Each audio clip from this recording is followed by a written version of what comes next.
Welcome to the Scruffy Bunny Theater. See, the lights are off.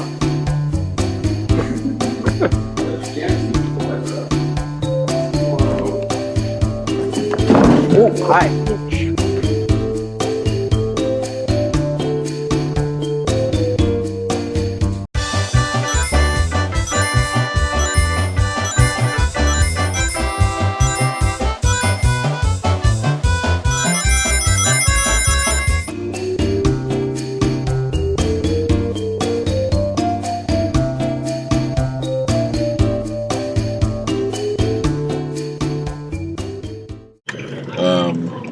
The recipes took a number of years to kind of come up with and perfect. You come up with them yourself? Yeah, they're takes on traditional San Antonio dishes. I grew up in San Antonio, Texas, and growing up, I worked at a number of different taquerias and you know, places like that. Basically, I really loved food and wanted to work in kitchens or in restaurants. And so what I would do is oftentimes if I was going to school, I'd go to school for a semester and take off from work. And then I'd try to, when I'd have a little bit, some time off, I'd get a job for a little bit. And usually it was in one of those little taquerias. And I usually try to get a job in the taqueria because there was a dish there that I really liked of theirs that I wanted to learn how to make. And so then over the years, I've kind of altered them all to kind of fit my own tastes, and so that's what we've got at Puerto Pinche now, is kind of a mixture of those dishes. Carne guisada, for instance, is my steak. I call it steak, but it is a traditional San Antonio dish called carne guisada. One of the big things that I do different with a lot of my dishes is garlic. I'm a big fan of garlic. So I like to add either more garlic or add garlic to things that don't usually have garlic. So that's a lot of the difference that comes into my food.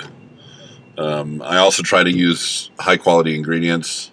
All my meats are all premium meats that I get fresh. I cook fresh. And they're never frozen or anything like that. Nothing's ever frozen.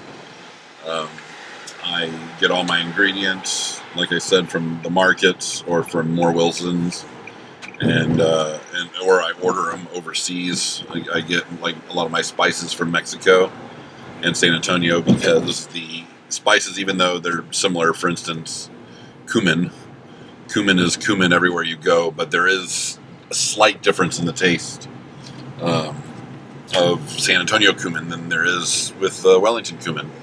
And so I try to order it from San Antonio when I can, so that I get the authentic flavor. It's not much of a difference, but I can taste it, so I try to, make sure that I take care of it.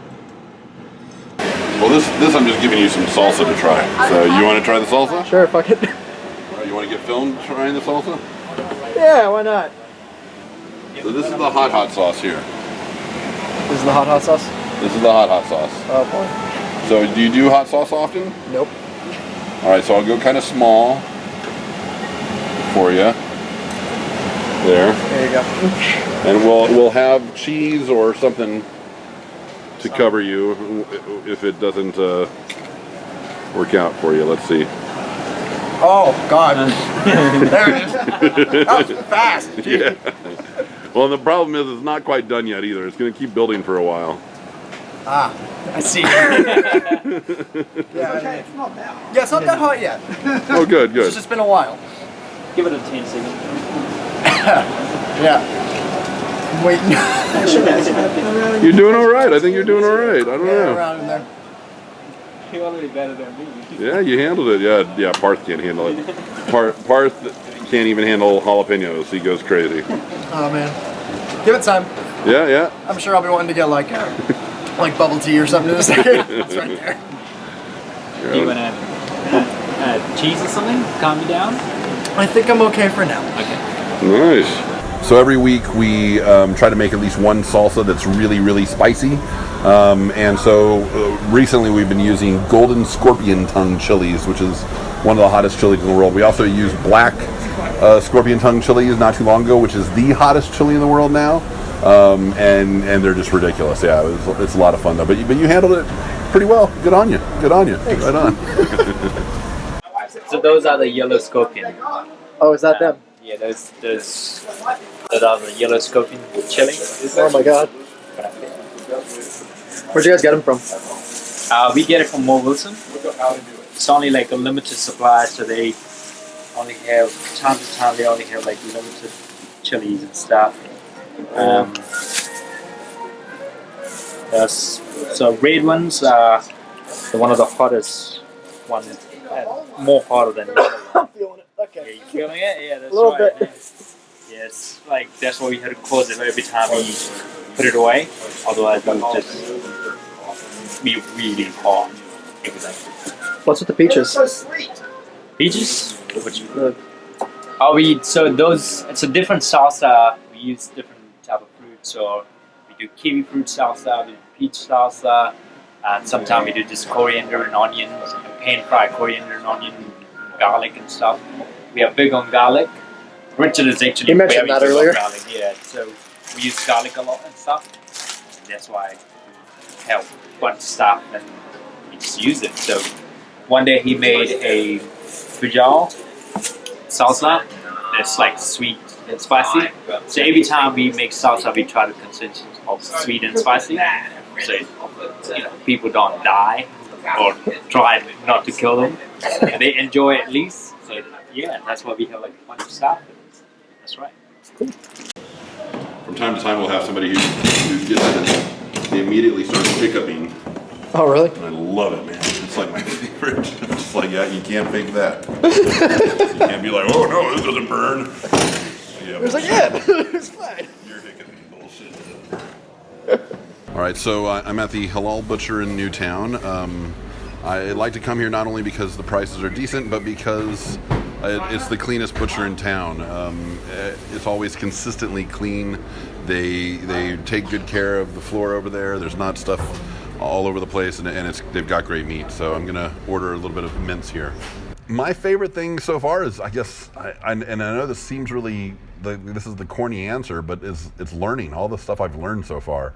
I've managed restaurants and casinos and everything else. Managed one place, I had 140 people that I was a manager over. But this is my own. This is the first thing that's my own, and I'm here most of the time by myself. I can't afford a staff yet. I have Parth in the kitchen, but that's it. And so I can't really afford a staff here in the theater, and so I'm just kind of doing it all on my own, which is really difficult, but it also is much more fulfilling, and I'm loving it, and I'm having a lot of fun along the way and learning a ton. What brought you to New Zealand? Well, I came to New Zealand about 10 years ago for a wedding. At the time I grew up, like I said, I grew up working in different restaurants. I started working for a restaurant called Dick's Last Resort, which is the restaurant where you may have heard of it, where all the waiters are rude to you, pick on you, make fun of you and stuff, all in good fun. They still have to make tips, and so it has to be clever and funny. And that was a lot of fun. I worked there for about 12 years, became the head food server there, and started training. They would send me to different spots to train the staff on how to be rude and still make money, basically. And so it was a lot of fun. But and then I worked at the Hard Rock Cafe for a while. I worked at Cafe Roma, worked for Astor's, a number of different restaurants over the years, and good restaurants. A lot of them are really good restaurants, and so kind of always did that. And so my wife, when I met my wife, we both were very eager to travel, and so we started traveling, and so we would move around every 3 to 6 months or so. Going from city to city just to try out different places, see what it was like. I was able to do it because of my restaurant experience. I could go anywhere and work in a restaurant kind of anywhere. So I did that for a while, and we ended up selling all of our stuff because it's a lot of work to move around like that. And so we ended up selling all of our stuff and buying a camper van, not even a camper van, a bus. We bought a bus, and old bus from like the 70s that was pretty run down, but it was a pretty prime bus in her time, I'm sure. And we drove that around the country for about 5-6 years. But in that time, we flew out for a wedding, like I said, to New Zealand. We flew out to a wedding, fell in love with it, and wanted to move here. And so we knew we wanted to move here. So we went back and moved to Las Vegas because I knew I could make decent money in Las Vegas. They had just opened a Dick's Last Resort there, and everybody there was making a lot of money. And so I went out there to work and did that for worked at Dick's for about 4 years, I guess. Then I left there and did some consulting work and started entertaining on the Strip. And so what I started doing actually was, so Dick's Last Resort is kind of like an entertainment gig. And so basically I took that same sort of attitude and joking and stuff that we did at Dick's Last Resort, and I just brought it down to Fremont Street in Las Vegas. Fremont Street's like old Las Vegas, where like Frank Sinatra and all those guys used to hang out. And so I would go out there, and I called it street comedy, and I would just start kind of messing with people as they walk by, and they'd stop and listen, and it was kind of a busking gig for a bit. And then I started having different casinos pay me to kind of come and hang out in the area there. And I was making really good money and making sometimes $400 a night just joking around with people.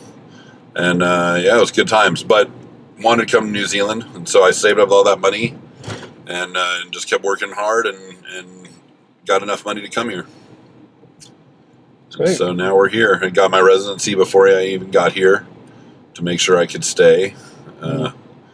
We brought dogs with us, and so we wanted to make sure that we could keep them here without having to go back or anything. And that's basically the story of how I got here. That's also kind of why I've opened up a theater and a restaurant.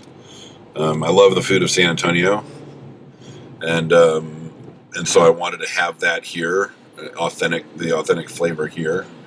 And it's expensive when you're doing it for yourself, and so I figured, hey, make a little restaurant, and I can have the food, and not go broke off of it, and hopefully introduce it to Wellington. And then I also wanted to entertain like I did at Dick's Last Resort, and so I figured out that New Zealand never had an improv theater, like a full-on improv theater before. And so I opened the Scruffy Bunny Theater. And so now the Scruffy Bunny Theater and Puro Pinche Tex-Mex kind of work together for different promotions and different events.